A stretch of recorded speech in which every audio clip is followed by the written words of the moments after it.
আসসালামু আলাইকুম, সবাই কেমন আছো? আবার ওয়েলকাম করছি আমার আরেকটা নতুন ডেইলি ভ্লগে।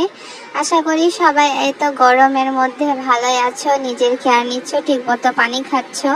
আর এই ভ্লগটা হচ্ছে ঈদের আগের ভ্লগ, যখন আমি দেশের বাসায় গিয়েছিলাম। তো তখন প্রথমে কয়েকদিন আমি আমার খালামণির বাসায় স্টে করছিলাম। তো সেদিন আমাদের প্ল্যান ছিল যে আমরা বিকালে হচ্ছে রুফটপে ইফতার পার্টি করব। তো দুপুরবেলা খালামণি বাজার করে নিয়ে আসে, আর এগুলা আমি তাই দেখছিলাম যে আসলে কি কি বাজার করে নিয়ে আসছে। অনেক কিছু ফলমূল, সবজি, আর এগুলো হচ্ছে আমাদের ইফতারের প্রিপারেশনের জন্য। আর তারপরে হচ্ছে খালামণির একটা পিন দেখে আমার অনেক পছন্দ হয়ে যায়। তো খালামণি পরে আমার জন্য আরো 3টা সেম পিন নিয়ে আসে। তো আমি অনেক খুশি হয়ে যাই এই পিনগুলো দেখে। আর তারপরে দুপুরে আমরা নামাজ পড়ে রান্না বান্না করা শুরু করে দিই, কারণ বিরিয়ানি বানাবে খালামণি, সেই জন্য গোস্ত রান্না করছিল।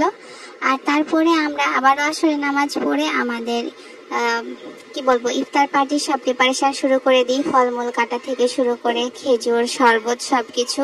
তো এখানে আমাদের গোস্তটা প্রায় রেডি হয়ে গিয়েছে। এরপরে পোলাওটা রান্না করে আমরা গোস্তটা দিয়ে দিব। এখানে খালামণি আমাকে বেগুন কেটে দিয়েছে বেগুনি বানানোর জন্য। আর এখানে পেঁয়াজ মরিচ দিয়ে কি করা হবে সেটা আমি জানি না।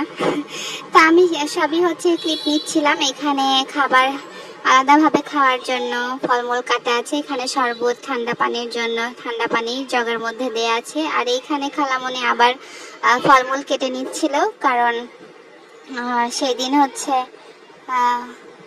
আমরা ফালুদা বানাচ্ছিলাম। তো এখানে আমরা অনেকগুলোই ফলমূল নিয়েছি, কিশমিশ, খেজুর, কলা। আর এখানে আমরা নিয়েছিলাম হচ্ছে সাবুদানা আর নুডলস। নর্মাল নুডলস দিয়ে আমরা হচ্ছে এই ফালুদাটা বানাই। তো আর এটা রেসিপিটা তোমরা আমার কুকিং চ্যানেলে পেয়ে যাবা, তোমরা চাইলে চেক আউট করে আসতে পারো। তো এখন আমাদের কেটে রাখা সব ফলমূলগুলো আমরা এই দুধের মধ্যে দিয়ে দিচ্ছি।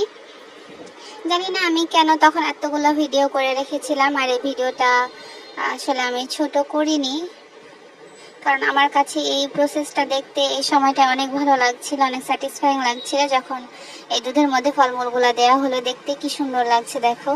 আমার এখন আবার খেতে ইচ্ছা করছে, কারণ এখন তো নাই, সেই জন্যই খেতে ইচ্ছা করছে মনে হয়। তো তারপরে বিকালবেলা আমি, খালামণি আর আমার খালাতো বোন চলে যাই ছাদে, কারণ আমরা যেহেতু রুফটপে আমাদের ইফতার পার্টিটা করব। তো আমরা ছাদে প্লেস দেখছিলাম যে আসলে কোন জায়গাটায় করা যায়। আর ছাদে দেখে তো আমি মহা খুশি হয়ে যাই, কারণ এখানে অনেকগুলো ফুলের গাছ ছিল। কিন্তু দুঃখের বিষয় হচ্ছে যে অনেক মেঘ উঠে গিয়েছিল। তো আমরা ভয় পাচ্ছিলাম যে বৃষ্টি হবে নাকি। আর এই মেঘের কারণে আলোটা একদমই ছিল না, যে জন্য আমি ঠিক মতন ভিডিও করতে পারছিলাম না। আর আমার পচা ফোনটা ফোকাস নিতে পারছিল না, সেই জন্য বারবার এরকম ঝিকটিম ঝিকটিম করছিল।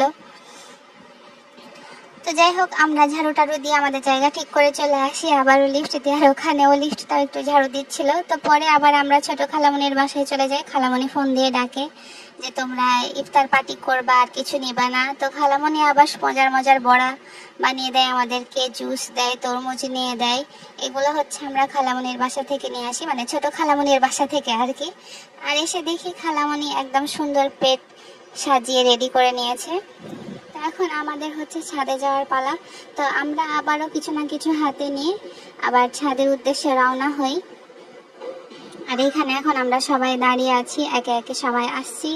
আর একটা হাত ফাঁকা রেখেছিলাম আমি, যে কারণ লিফটের সুইচগুলো দেওয়ার জন্য। আর তারপরে এখানে ভিডিওটা এরকম কেঁপে যায়। তো যাই হোক, এইভাবে কথা বলতে বলতে আমি বললাম সবাই পা গাও, সবার পায়ের ভিডিও নেই। আর আমাদের এক একজনের পায়ের অবস্থা দেখো, কি যে একটা অবস্থা। গ্রামের বাসায় গেলে আমাদের হাত পায়ের অবস্থা একদম খারাপ হয়ে যায়।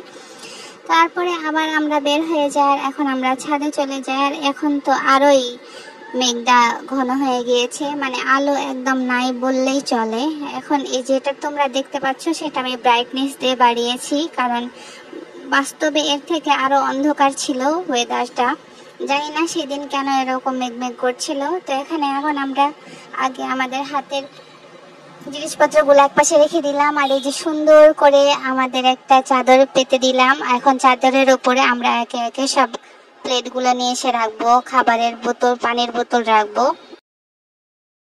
আর তো আমার হচ্ছে আরো অনেক ভিডিও আছে যেগুলো আমি আপলোড করিনি, আর এখন আমি জানি না যে আসলে কবে আপলোড করব।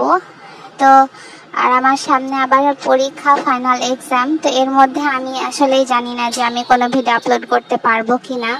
আমি চেষ্টা করব আপলোড করতে। তোমরা যদি আমার এক্সাম ভিডিও চাও, যে আসলে কবে কি এক্সাম দিলাম, কেমন কি এক্সপিরিয়েন্স, তাহলে সেটা আমি শেয়ার করতে পারি।